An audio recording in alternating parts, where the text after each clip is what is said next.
She's ready.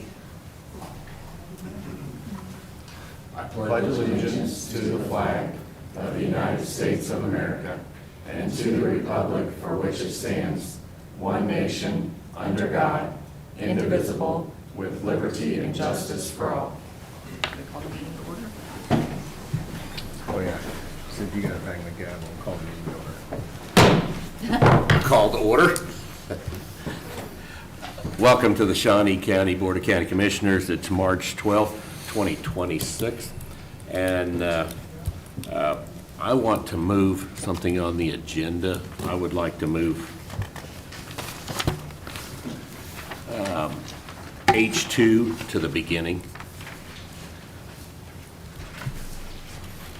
I don't think we have any presentations or unfinished business, do we, Lisa? No, we do not. Okay, so let's move that up. So that'll be the first thing on the agenda. All right. Okay. We're ready. We'll start with that. You want to do introductions? Oh yes, I do. On my immediate right is Commissioner Kevin Cook, who represents District 2. On my left is Commissioner Aaron Mays, who represents District 3. Far right is our County Councilor, Eric, and Rich Eckert. I'm sorry. We're not getting Eckert. And Lisa Smith, our County Clerk. So, Good morning, Commissioners. All right. Well, good morning, everyone. All right, let's get started. All right, the first item we are going to discuss is under commission.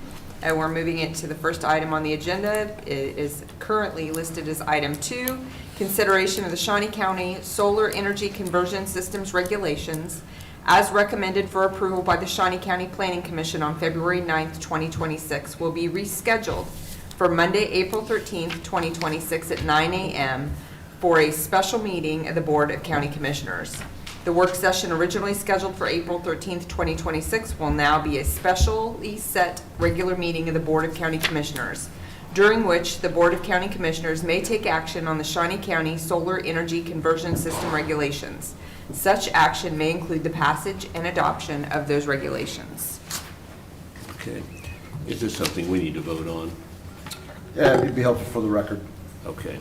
Well, I move that we move this or set up this special session for discuss the solar energy and our regulations concerning that.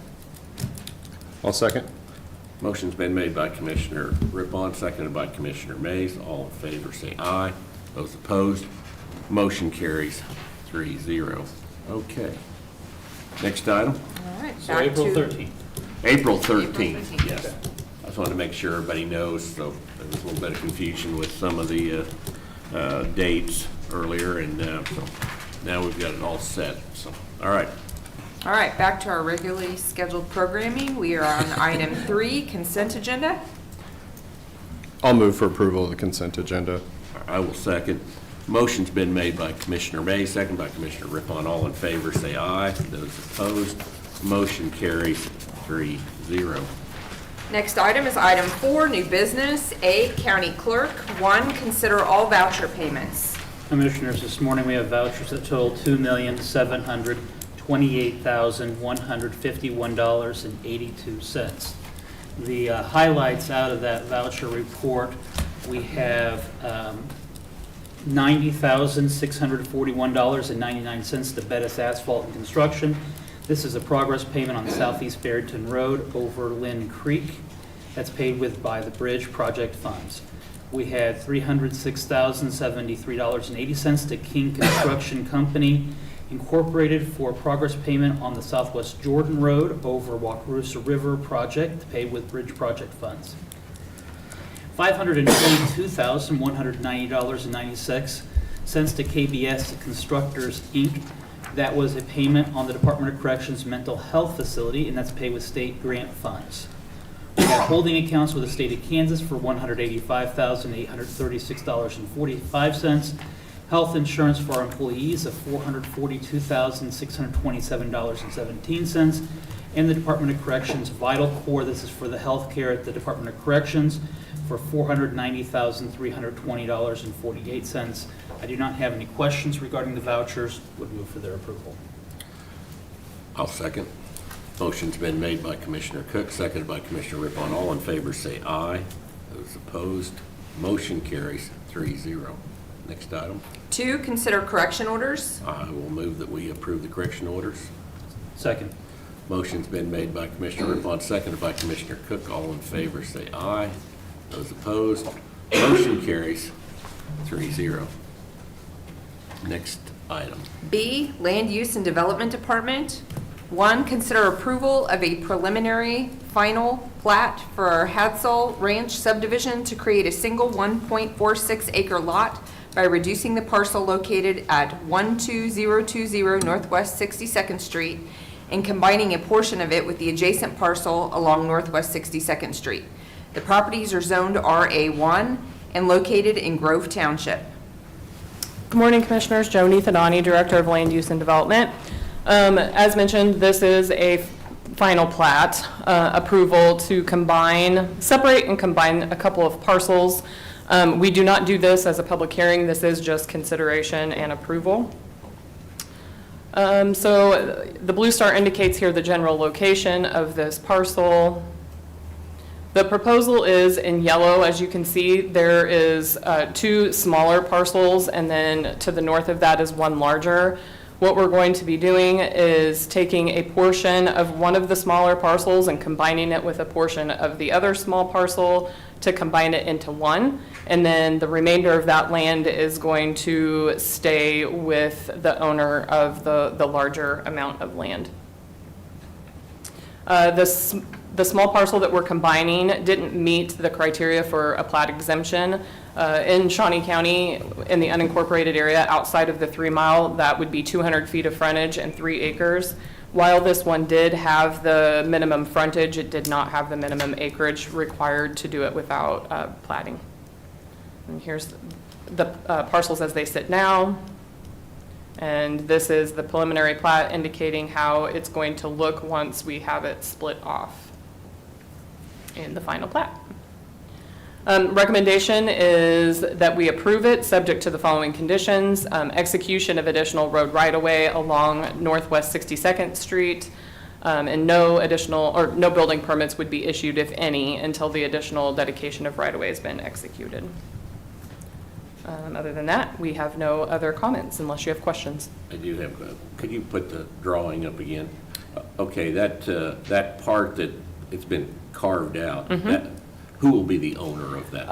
The applicant. So in this situation, we have a grandparent and a grandchild. The grandchild owns the larger parcel on the north side.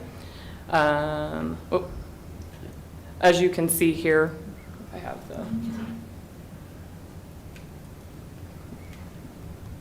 I don't know which one does the little pointer, Stephanie, I never remember. So the portion on the top, this up here, is owned by one of the applicants. This is getting cut off, and this will remain with this parcel. Okay. And then this will be a separate parcel. And that will just be one parcel? Yeah. Okay. That cleans it up. Yes. Yep. Okay. Yeah, and so the house was on one parcel, but I believe some of the associated portion of it is on that right parcel. And then the remainder of this is ag land, and he will utilize that as a part of his property. Okay. Commissioner Mays? You have a question? So rather than, this appears to be creating 3 lots. Again, it's just moving the lines around. Why wouldn't we just make it 2 lots and just combine the other 2? Technically it is. So on the remainder, the family is going to decide whether they're going to leave that a separate parcel or combine it with the larger one. In essence, it does create 3 parcels, but this remainder is they're going to figure out if they're going to combine it into one large or if they're going to leave it separate, but the ownership of it will remain with the other owner. Okay. All right. So there's a chance they'll just be back rezoning it or replatting it later on then? It wouldn't require a plat. If they're combining it with the larger one, they would just survey it and add it on. Okay. Yeah. Commissioner Mays? Or Commissioner Cook, excuse me. There's a house already listed on this parcel that's being dedicated as a rural agricultural district. And if the applicant says it's for rural, what's going on with the house? I mean, are we, That's where his grandma is at, and so she's gonna remain in that house. So this is just resituating land. The grandma lives there, and then the grandson lives to the north. And so she's remaining in this house, and we're combining some land to give her an appropriate parcel. And then she's selling off or giving or gifting the remainder of the land to her grandson, who lives right there. And so she's staying in her house, and he's staying in his house on the two separate parcels. and all that's fine for now, but what about down the road when this comes up for sale? Because at some point, the land will change hands. But that wouldn't be any different than what could happen now. But it doesn't I mean, it's meet just- any of the requirements for residential in Shawnee County. We're creating an exception. I mean, But the house is already there. Yeah, no, so the zoning of this is RA1. You can have residential on these parcels, none of that matters. All we're doing here is a plat, which is the legal filing of the surveyed document showing the division of the land. So we're not changing anything in regards to how we're using it or who's using it. They are just dividing the land property lines differently so that some of it stays with the grandma and some of it stays with the grandson. So no matter who owns it in the future, if it sells, none of that is going to be affected. It will be two legal residential lots. And then if he in the future decides to divide his larger, because he has over like 25 acres, if he decides to divide that up, as long as it meets the exemptions, it'll be fine. And they could build another residential parcel in the future on that one, as long as it meets that 200 feet of frontage and the 3 acres, which we, based on what he has, he could do. good. Yeah. All right. If there's no other questions, I would move for approval. Second? Motion's been made by Commissioner Rippon, seconded by Commissioner Mays. All in favor, say aye. Opposed? Motion carries 3-0. Next item. 2, public hearing and consider approval of resolution number R2026-033 from county-initiated rezoning to amend the district zoning classification for multiple parcels along Northwest Topeka Boulevard and Northwest 39th Street from C2 to RR1 and M2 pursuant to KSA 12-757 in Soldier Township. Good morning, Commissioners. Joni Fedani, Director of Land Use and Development. This is a public hearing, and this case is a little bit different than anything that we've done in probably the last 20 or 30 years. This is a county-initiated rezoning to this area. What that means is instead of an applicant coming in and asking to rezone a property, my department actually initiated this rezoning based on hoping to get this cleaned up and associated with the proper zone as it's being used. This is located at Northwest 39th and Topeka Boulevard, which is identified here in the blue. I'm going to take us through a little bit of a history because that's how we got where we're at. Zoning within the 3-mile radius of the city of Topeka within Shawnee County was initiated as early as 1953. In that rezoning, it identifies that they only zoned that 3 miles outside of the city, but it sets several districts, including a C1 district, which is a local shopping. We're not quite sure when this 4 corners of property got zoned, if it was in 1953 or in 1956, because we do not have a copy of the map at that time. But in 1956, we did an update to our zoning regulations, and at that time, a map was provided, or our records included, and it does identify those 4 corners as I have here circled on my presentation. It shows it within that district. So at that time, this land was zoned C1. Homes in that area were developed beginning mostly about that time in the late 40s and early 50s. At the time, C1 classification allowed residential use. So I went back and looked at the zoning regulations from that time, and it showed that in C1 you could have R2 uses, and if you went to the R2 uses, that allowed 2-family, duplexes, multifamily, but also any uses allowed in R1. So then you look at the R1, and part of that was single-family dwellings. So while this was being identified as a commercial district or a shopping district, all of the parcels were starting to build houses. Move forward to 1992, our zoning regulations were changed whereby C1 districts were converted to C2. At that time, residential use was removed as an allowed use. So we, in essence, created a legal non-conforming use of all of these properties because of our county regulations. What we do with those is that we leave them alone, they're grandfathered in, and we let them reside in that manner until something happens to those properties. Based on our current regulations, this has created challenges. We've received several phone calls about people having to get commercial financing or commercial insurance. It's caused problems with appraisals at sales. And so over the last few years, we've discussed whether or not we needed to make this modification. And finally, after one of our last inquiries, we decided to move forward. What we are doing is seeking to convert this to mostly RR, with one of the areas being converted to M2. And the reason for that is that it would align it with the actual use of the properties right now. No single golden factor is controlling, though all were considered in the writing of our recommendations. This area is within the city's 3-mile ETJ. It's been developed primarily as residential uses.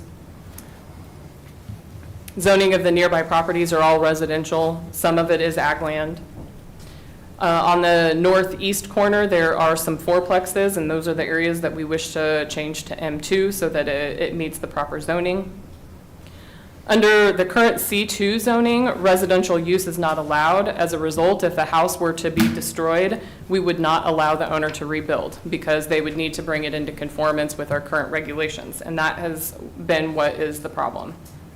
Downzoning it is not expected to negatively affect these properties or any adjacent properties and will improve the neighborhood compatibility.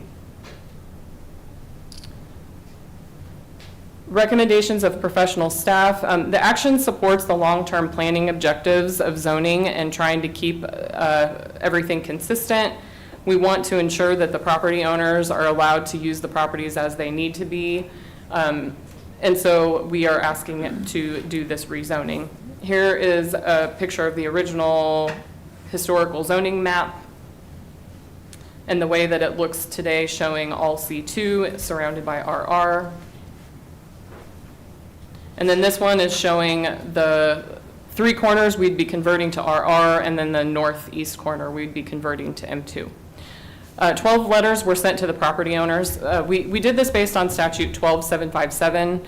Normally we do fall under chapter 19, but we don't have a section in chapter 19 that deals with this type of downzoning. So in those situations, then we revert back to chapter 12.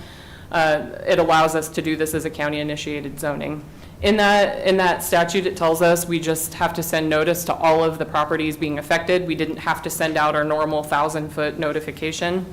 We did not receive any response to this prior to the public hearing at the Planning Commission.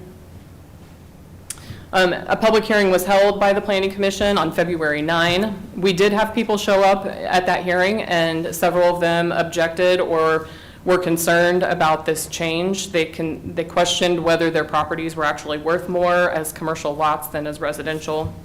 After discussing it and consideration, the planning commissioners did recommend approval by a vote of 5-1. I will say that after that meeting and the conversations about whether or not these properties are worth more as commercial lots, I did reach out to a commercial real estate agent who indicated that, frankly, a lot of commercial development is not happening at this area, and they wouldn't anticipate that this would develop commercially anyways, and that even if someone were to want to buy it commercially, they would not only have to buy the property from that person, they would have to then demolish the house and then spend the money to rebuild a commercial building, and that is way more than the properties were worth in and of itself, and so the recommendation would be just to keep them as residential. We do recommend approval of this request, and I will stand for any questions. Mr. May? I was going to make a motion, we open the public hearing. I have a question. Okay. That one dissenting vote, what was their reason? Do you recall?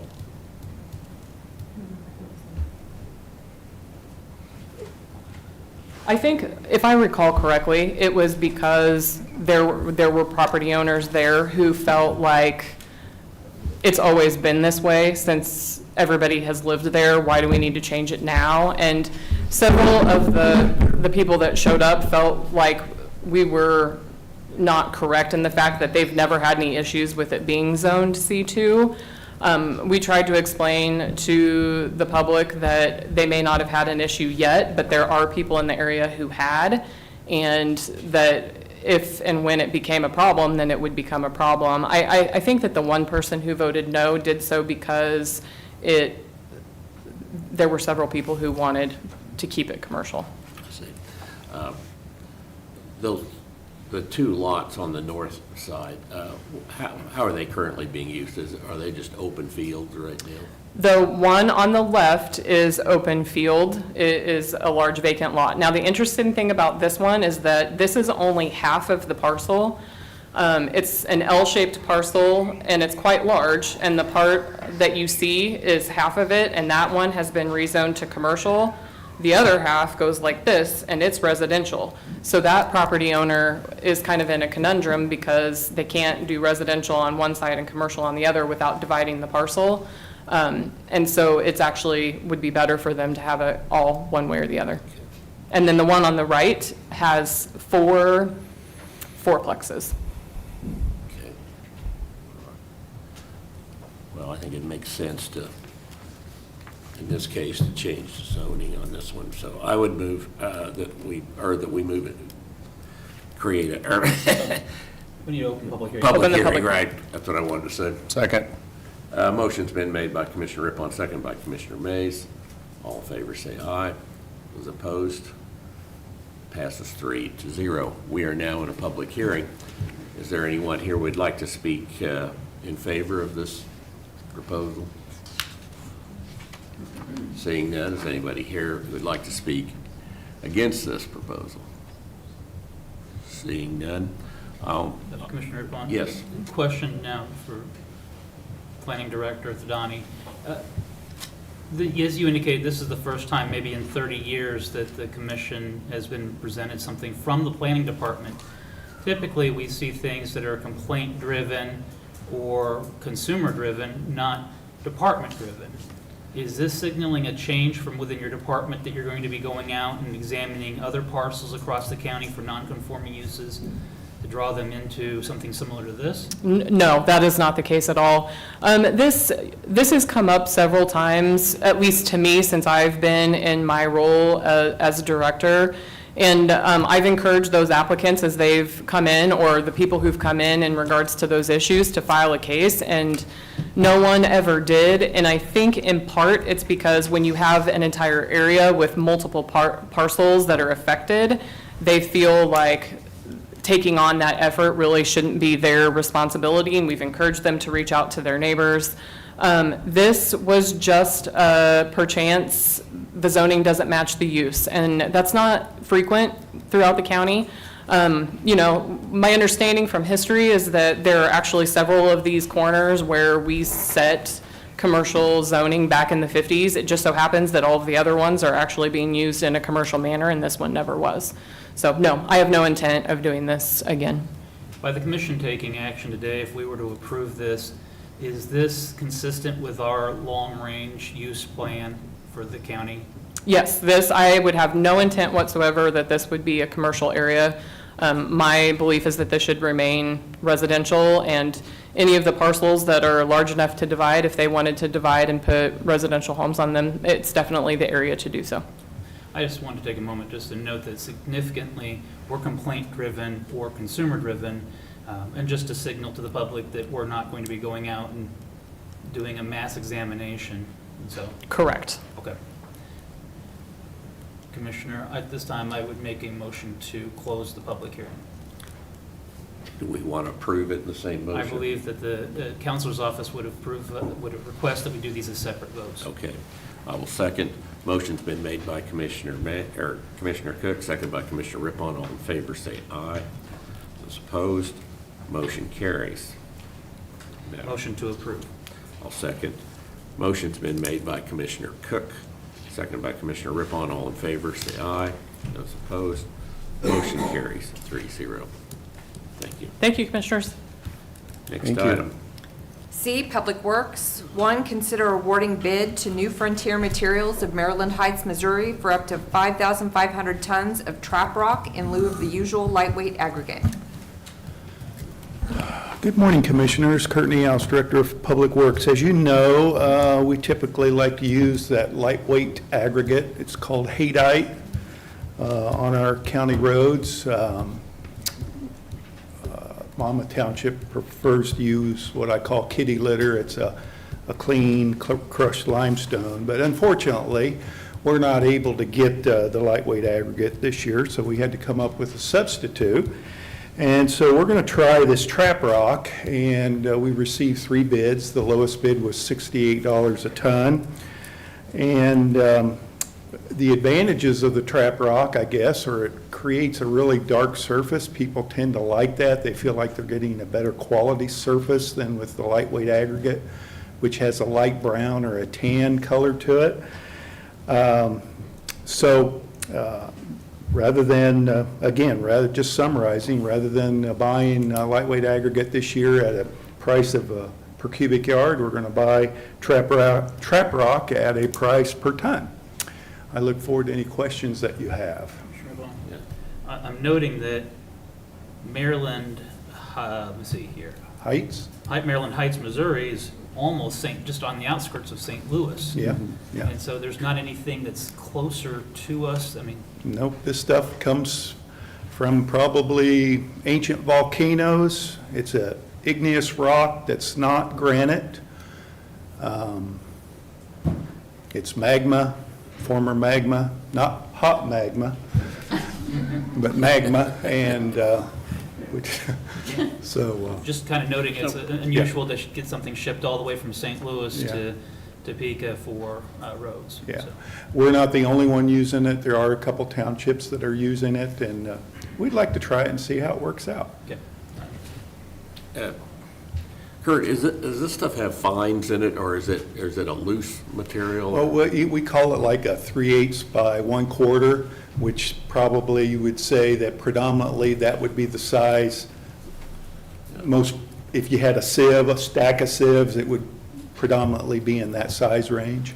Never- There will be fines in it, of course. Any crushed material has fines in it. All right. Any other questions? Do they bring this stuff, just out of curiosity, they bring this stuff in by rail car or No. semi-truck? Yeah, Okay. yep. Well, if there's no other questions, I will move for approval. I'll second. Motion's been made by Commissioner Rippon, seconded by Commissioner Mays. All in favor, say aye. Those opposed, motion carries 3-0. Thank you. Next. D, Health Department. 1, consider approval for the Shawnee County Health Department to apply for the Kansas Department of Health and Environment's Aid to Local Grants for the state fiscal year 2027. Good morning, Commissioners. Teresa Fisher, Director of the Health Department. My team and I were before you at the 3-2 work session presenting on all of the various grants that we're applying for. And this is my formal request to hit the submission button and apply for these grants for this upcoming state fiscal year to start July 1. Could you go ahead and do the presentation one more time? No. It's not an option today. Any other questions? All right, I would move for approval. Second. Motion's been made by Commissioner Rippon, seconded by Commissioner Mays. All in favor, say aye. Opposed, motion carries 3-0. Thank you. I'll let him know that an encore performance was requested. It should be amazing. Yeah, okay. All right, E, Weed Department. 1, consider approval of 15 2026 noxious weed control agreements with various townships, KDOT, City of Topeka, Tri-County Drainage District, and Wakarusa Watershed. Good morning, Commissioners. John Landon, Director of the Weed Department. As the clerk just read, this is our annual contracts that cover basically everything in Shawnee County from watersheds, Wakarusa Watershed to the levee systems, City of Topeka, townships, KDOT. So this is what we do to help control noxious weeds throughout Shawnee County with the cooperation of all these entities involved. With that, I'd be happy to answer any of your questions. John, has any Have any townships decided not to do this? We do have one. Dover Township is still, as last year, they opted not to sign up with us, and this year they did the same. So we will keep an eye on them Okay. and be sure that they do a management plan. Any other questions? No? All right, I'll move for approval. I will second. Motion's been made by Commissioner Mays, second by Commissioner Rippon. All in favor, say aye. Those opposed, motion carries 3-0. Thank you, John. 2, consider approval to award the bid for weed management chemicals to Van Deest Supply Company. Good morning, Commissioners. John Land, Director of the Weed Department again. This is our annual bid for chemicals. A couple things to note on this. This is, as we spoke early on in the year and maybe a little bit last year with chemical prices increasing. What we've done this year is we bid out half of what we usually do for the year. So these quantities are exactly half of what we would need probably throughout the rest of the year.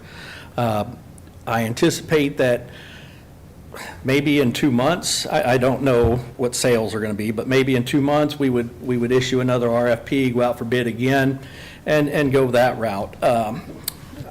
Commissioners, this is the one time I can stand here and tell you I don't have a good idea on what the market's going to do. In 2 months, we could see an increase in these prices, and we could kick ourselves and say, boy, I wish we could have bought it all now. Then again, it could be lower. Most active ingredients are made overseas, shipped here, and manufactured in the United States. And so it's just kind of a roll of the dice. I do believe these are decent prices compared to what our vendors had said they were going to increase to, even though they did jump substantially. When you look at 2,4-D prices from $12, what they originally were, to $27, it's quite of a jump. So we had 6 vendors submit bids. In the past, we have awarded each vendor the low bid. Over the last 2 years, we actually went with low vendor overall. And this year, I'm recommending the same. And that total price was depicted for Van Deest. With that, I'd be happy to answer any questions you might have. Commissioner Mays. John, I got an email since the last time we talked about this, that from one of the other companies that have bid on this and not been selected. Yes. And they believe there was an error in our bidding process. And so just out of an abundance of caution, I'm just going to delay this till next Absolutely. week, if that's Absolutely. all right. So I want to make sure that we got it right before we award the Absolutely. contract. So And Commissioner Mays, we have chemical, so we're not going to turn anybody away. We still have some left over from last year, so a delay is not an issue. okay, yeah, I'm just going to make a motion that we delay this for 1 week. Okay. Second. Motion's been made by Commissioner Mays, seconded by Commissioner Cook. All in favor, say aye. Those opposed, motion carries 3-0. So we'll push that back. How much? Just till Thursday. I think, Thursday. we just need to get some questions Okay. answered, I think, and this is probably not something we can do in a meeting, you know what I mean? So, okay. Fair enough. Thanks, Right. Commissioner. Thank you. Next item. F, Parks and Recreation. 1, consider approval to award a bid to Shirley Construction for the construction of 2 cabins at Lake Shawnee campgrounds at a cost of $402,000. Pending approval, Parks and Recreation will work with Shirley Construction on a contract for approval. Funding for the project will be provided through a Kansas Department of Wildlife and Parks LWCF grant, the Campground Revolving Fund, and the department's Building Maintenance Fund. Good morning, Commissioners. Tim Lorette, Director, Parks and Recreation Department. So, as Clerk said, we'd like to construct these 2 cabins at the campground at Lake Shawnee. We did a master plan process for the campground back in 2020, and cabins came in 3rd on that list of most wanted amenities. We've already done the other 2, which were oddly water, electric, and sewer, but they were split into 2 categories. So we've done those. The cabins are next on the list. As far as funding goes, the clerk mentioned it, but we did get a grant for this. So about 37% of the cost for this project is funded through the grant. 57% of it is funded through our user fees for the revolving fund for the campground. And then we are requesting to use about 6% of our building maintenance fund, which also is predominantly funded through user fees, but we do have some other county funds that are added to that fund. We did have 4 firms that submitted proposals. Shirley Construction was the lowest and the most responsive bidder. The next closest bidder was almost $100,000 higher. We're excited about the project if it gets approved, and the plans are complete, so we would just work on coming back with a contract to execute with Shirley Construction, and we could get started fairly quick. So with that, I'd be happy to answer any questions that you might have. Commissioner Rippon. Commissioner Cook? Tim, you're going to have to slow this down and break it down for me why 2 cabins are costing $402,000 when one cabin has a square footage of 755 feet and the other cabin has a square footage of 590 feet. That's a pretty expensive cabin. And I understand these are user fee funded, not necessarily Yeah. taxpayer funded, but it's all taxpayer funded in the end in some degree. I think we have some slides that we could share and kind of give you an idea of what these look like so that, you know, you can sort of get a sense for the size and the scope. Those are obviously exterior views here. I think that might be all that we have today. That's the location, so they're the 2 spots that are closest to the waterfront. You know, it breaks down to about $250 a square foot, and in today's market, that seems pretty spot on. We're not doing anything extravagant in here. There is a loft in one of these cabins, which is just for the sleeping quarters. They sleep the same number of people. They are a little bit nicer, I would say a little bit larger than what you see at a state park, but not substantially. So that's really about all I can say. I think we're right in there on the square footage price for construction.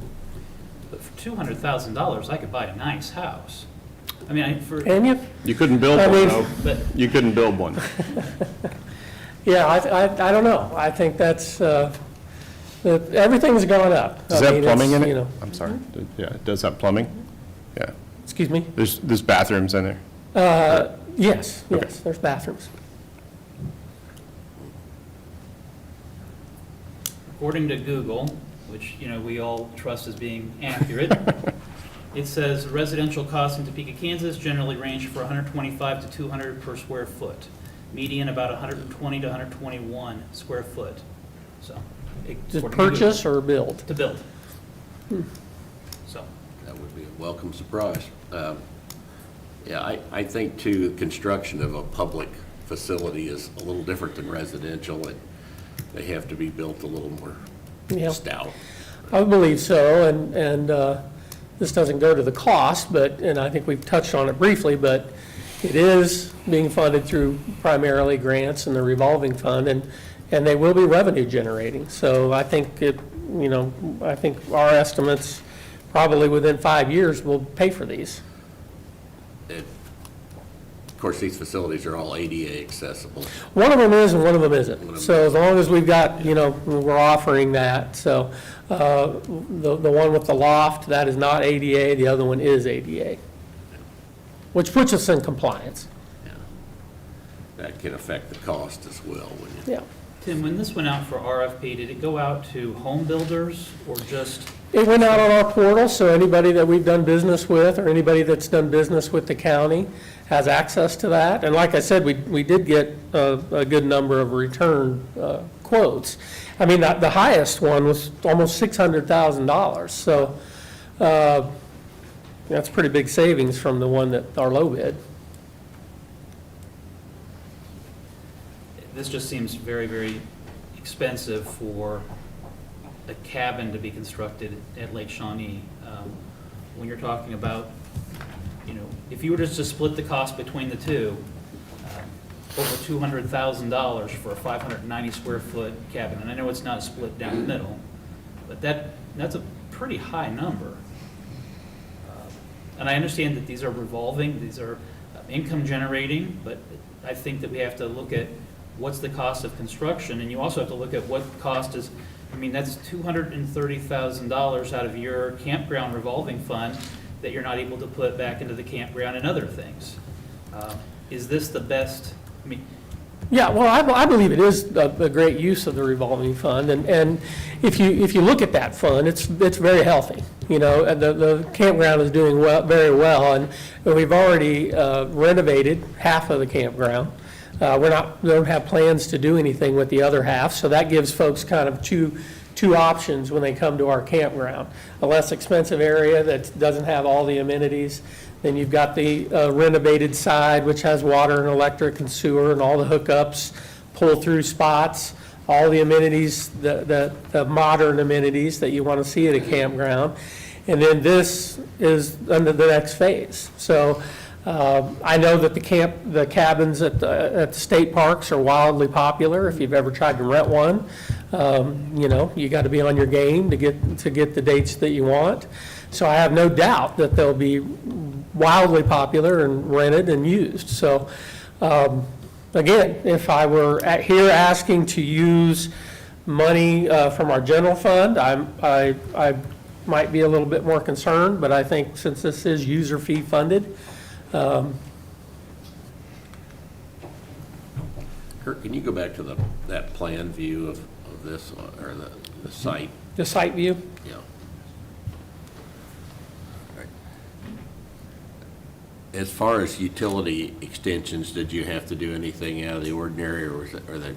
We've already done that, right? This was, the utilities were, when we did the renovation, we had, everything is ready to go on those sites, so we're not having to do any more utility work other than just get everything hooked up.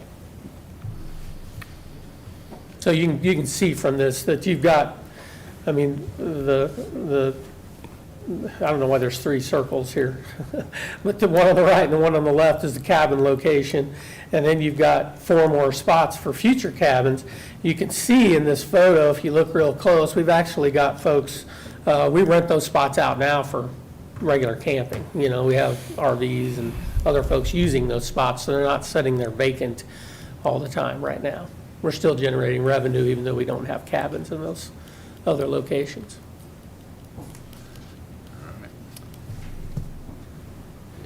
Do we have a pricing set on what these are going to rent for? You know, we've talked about it. I don't have that with me. We can get that for you. I assume they're going to be booked up pretty much all the time. I mean, Yeah. My family's gone camping, and we've tried to rent cabins, and I mean, it seems like just about everywhere they're all booked up, so. Yeah, I think they'll be very popular, and that's one of the things about this campground too, is it really is a nice place to camp. You've got water views pretty much everywhere, and then all the amenities at Lake Shawnee that come along with it. Dog park, golf, trails, playgrounds. So it's very popular. Commissioner Vaughn?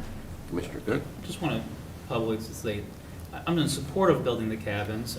I think they are popular. I'm not trying to knock that. I think they would be income generating. All of the positive things you've indicated. I understand this is user fee, but the cost for me is just very, very high for, and again, I know it's the lowest of the 4 bids you got, but it still seems exceptionally high for square footage of 590 and 750, and so for that reason, I would be a no. But I understand all of the positives, and I support the cabins being there. This price just seems very exceptional to me, so I'm a no. You're a no? Do you think there'd be a benefit to rebidding it? Well, I mean, I don't know where our portal is going to, if we're going to hit more people, or if there's other, I'm looking at audit finance because they kind of help support the portal and who bids go out to.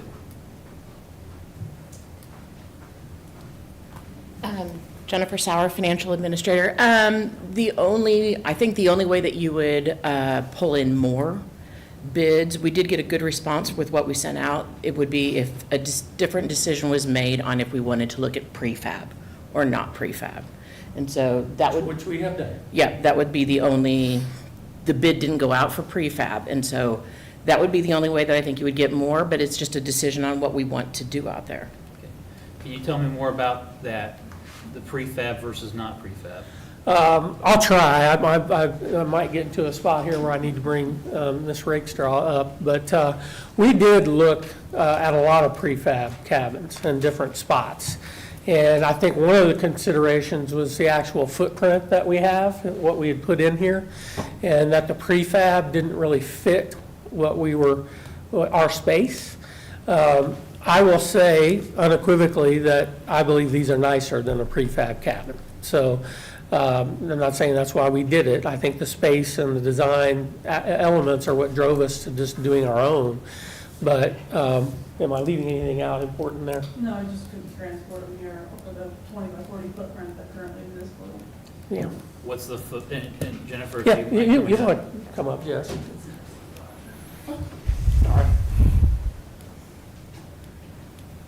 Or if we were to go to a prefab, and again, I understand you have to look at your quality, and I don't have a prefab in front of me to compare it to what we're talking about here, but what was the footprint you were looking at for a prefab? I think the width was the problem. I think to haul here, I think the max you could do was 12, if I remember right. It's been a little while since I've done this, but 12 feet wide, where our footprint is 20 by 40 that we kind of planned for. Also, I don't know the longevity of a prefab building, where these we know are going to last for a long time, and we shouldn't have to touch them for several years. I think durability was a lot of the decision-making process when we tried to design this, so. What does the exterior look like? What kind of siding here? Is it a, Yeah, I can't remember exactly, but the goal was, again, durability, so. I don't remember if it was hardy board to look like cedar, is what my gut is telling me right now, but, Lap-sided. yeah. all right. What's your pleasure here? You're opposed? Again, the 200,000 is a per, or the 400, I guess $402,000 is a big ask, in my opinion. But I understand all of the positives and all of the reasons why you're advocating for it. And I understand that, within a short period of time, 5 years, they'll be at a spot where they have paid for themselves. To put it a little bit in perspective, like, we're contemplating building a basketball court in another area of town, and we got a quote for that last week, and for one basketball court, the quote was $355,000. I wasn't happy about that either. Now, I'm not either, but I just, I could go through another litany of projects and where they're coming in at. I think a lot of this has to do with inflation, and the state of the economy as we stand here today. Chemical prices, as John was mentioning, there's just a lot that goes into it. And again, I know that is also a project I support, is the construction of the basketball court.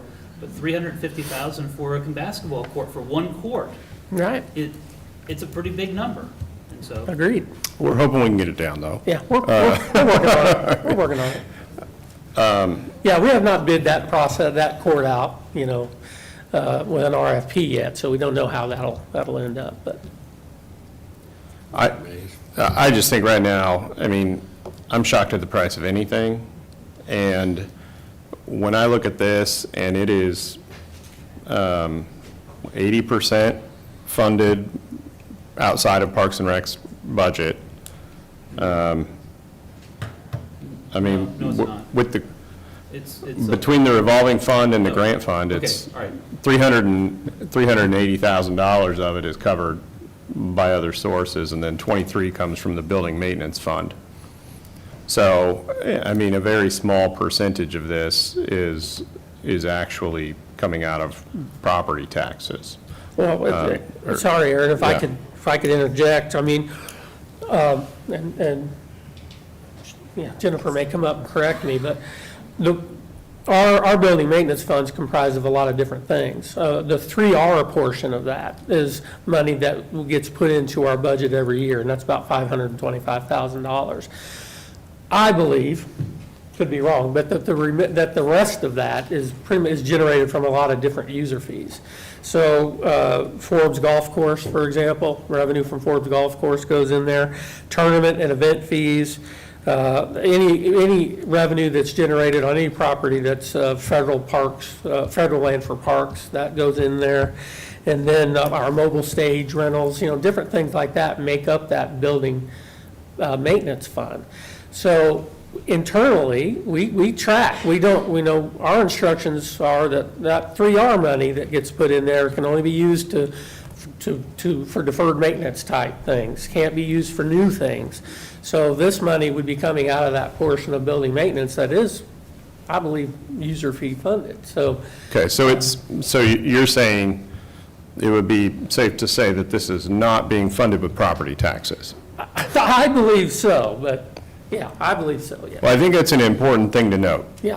Because right now, that's what we hear about is property taxes. 100%. And if this is something that's being paid by the people that use it, then I'm probably going to be in favor of it. I mean, I think, and the fact that it's going to be probably all paid back by users within a relatively short period of time as well. This isn't a 20-year bonded project. This is something that's going to get paid back $50 at a time over the next couple of years. Hi, Commissioners. I just also want to point out one thing. One of the things that we are looking for at Shawnee County is new revenues. We currently are getting $0 in cabin revenues for Shawnee County. So this would be an avenue. I think getting into the cabins is definitely something we want to do. So I did want to point out, I think that it does meet some of the goals that Shawnee County is looking for and what we hear during budget hearings, which is how can we increase our revenues? Because there isn't very many ways that we can increase our revenues.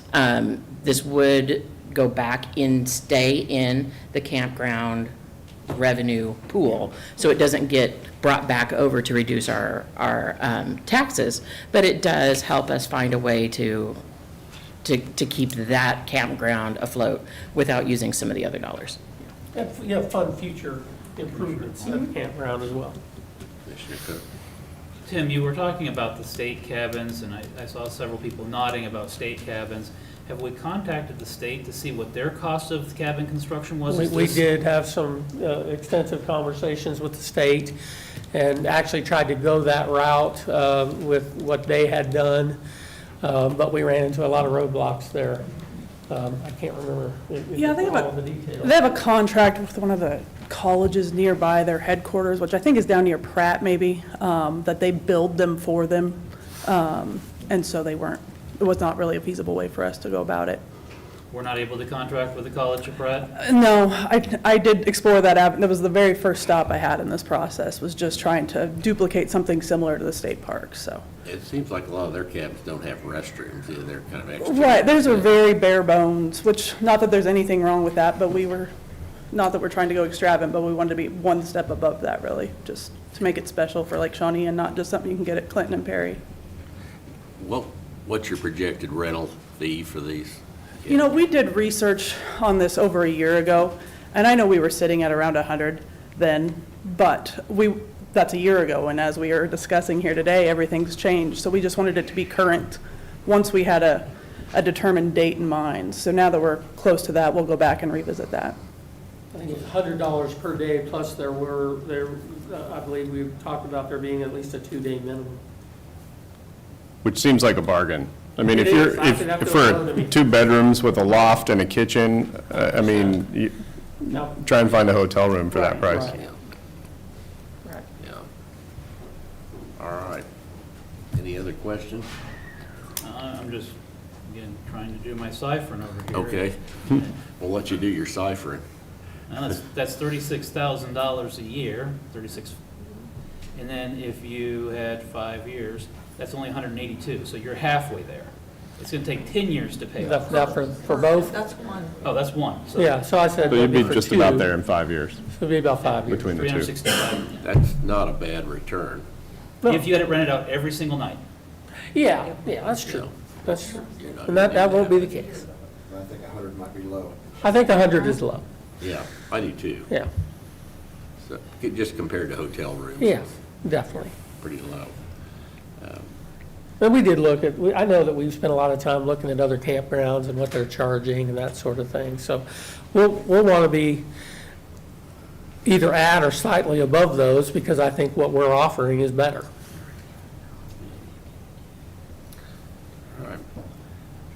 All right. I'm going to move to approve this. I think it's a good project. It is pricey. I've got to agree with Commissioner Cook. There's some sticker shock here. But once again, it looks like it could pay itself off, and even if it's 6 years, 7 Right. years, that's really not a bad return on your investment. And I think it'll be a nice amenity to the lake. And like I know the state cabins are very popular, and they're hard to get even. Yeah. Even in the winter. Right. People go out there in the dead of cold of winter, so. Yeah. Well, and then I'll second it, and just noting, this is, $52,000 less than the next bid. So, I think this is, judging by the pricing that we got here, it's 50% less than the highest bid, so, or not quite 50%, but, quite a bit. So, I'll second. All right. Motion's been made by Commissioner Rippon, seconded by Commissioner Mays. All in favor, say aye. Those opposed? No. Motion carries 2-1. Thank you. Thank you. Next item. G, Sheriff's Office. 1, acknowledge that the Sheriff's Office has updated an agreement, Contract C 2026105, with Free State Security to support security at the courthouse from January 1, 2026 through December 31st, 2029. Good morning, Commissioners. Caleb Acree, Shawnee County Sheriff's Office. Before you for acknowledgement this morning is the contract updated for renewal with Free State that would run through December 31st, 2029. This can and will be paid out of our yearly budgeted fees, so I can stand for any questions. Commissioners, I will point out that this contract ends on the other side of the present term, so instead of acknowledge, perhaps we should approve. Okay. I'll move to approve. I will second. Motion's been made by Commissioner Cook, seconded by Commissioner Rippon. All in favor, say aye. Those opposed, motion carries 3-0. Thank you. Thank you. Next item. H, Commission. 1, acknowledge Councilmember Marcus Miller nominated Annie Buckland as a representative on the Shawnee County Parks and Recreation Advisory Board. I'll move that we acknowledge. Second. Motion's been made by Commissioner Mays, seconded by Commissioner Cook. All in favor, say aye. Those opposed, motion carries 3-0. Next item. Next item is item 5, public comment. I don't have anyone signed up at this time, but if there's someone here who would like to speak, this is your moment. Seeing none. Next item. Next item is item 6, administrative communications. If there's anyone here. Tim? Great.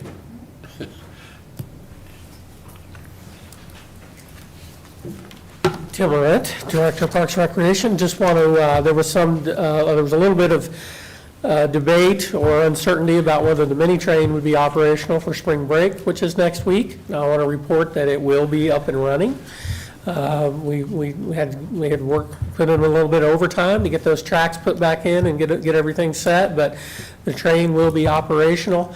Unfortunately, Playland is not going to be operational, but there's still plenty to do there at Gage and with Animal Land and other amenities. So we hope everybody comes out and has a fun and safe spring break. Very good. Thank you. Thank you.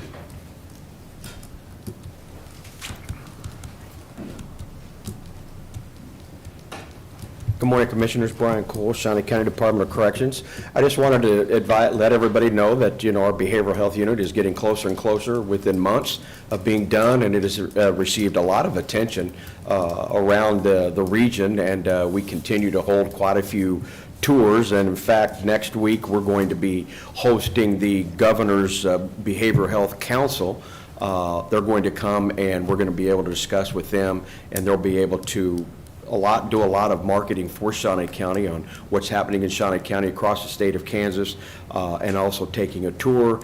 And then the International Rotary is going to be here next week to talk about one of our programs that we have strictly. It's a female-driven program on re-entry and things like that. So the programming at the Department of Corrections is going very well, knock on wood, and I just wanted to let everybody know that we're getting a lot of attention, a lot of good comments about the construction, the vision of the department, and the support of how we got this done, and through the teamwork of the state of Kansas and the Board of Commissioners. So I just wanted to let everybody know.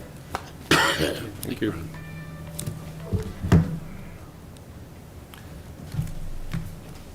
Anyone else? Commissioner Mays. Big weekend for Shawnee County.